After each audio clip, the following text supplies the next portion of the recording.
People have been looking for jobs for a long time. This is a really tough period. So, what do you think? How can people overcome exhaustion from searching like job after job? What are some thoughts on that you have?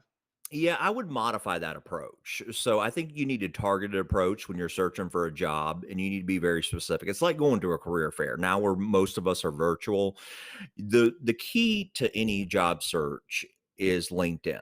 Once you've Mm, identified your strength and your passion and you want to do this, a LinkedIn is really going to help you because what it does is it organizes all your networks. And let's say you wanted to work for IBM. Well, IBM has a profile right on LinkedIn. So you can actually link in with other people that work for IBM. Maybe you look at your network and other people, maybe your mom's neighbor's son works at IBM, and maybe you could reach out and you need to know how to reach out in a tactful way. And one of the things I encourage people to do is a great way to meet people now in this virtual setting is offer them an Uber Eats lunch.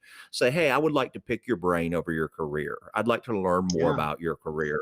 And a lot of people that love their job are willing to do it. And guess what? If you throw a free sandwich in, a lot of the times I would take that in a heartbeat. Okay, you sure 12 to 12:30? Yeah, I would love to chat. And so that's a great way. And I think so for people that don't get burnt out, did you know that 85% of jobs are found through networking? Only 15% of jobs are found through an internet without a referral source. So if somebody mm, is sitting there and they keep filling out job applications and resumes online, 85% of the time, that's just not going to get it done. You've got to have a right. network, you've got to have a connection.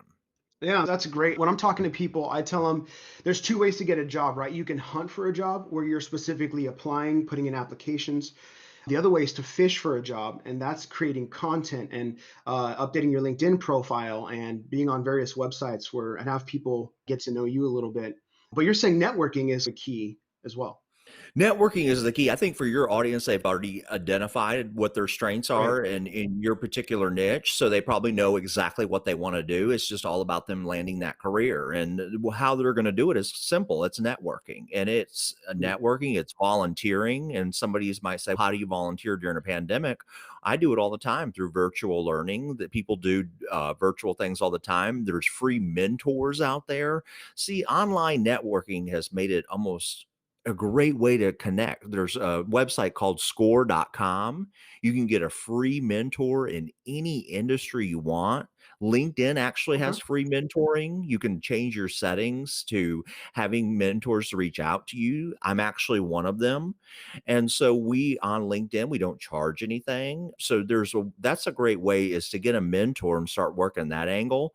When you start volunteering, guess what? That starts creating things. And don't be scared to reach out to somebody. If they ignore Right. you, if they say no, you may get maybe 10% answer rate, but those Mm, 10% are going to be key contacts for you to have. For example, I have about 3,000 LinkedIn connections right now. So if you wanted to connect with me, any of your audience does, and maybe they see somebody that works for IBM, reach out to them. But that's the way you're going to get right. your foot in the door.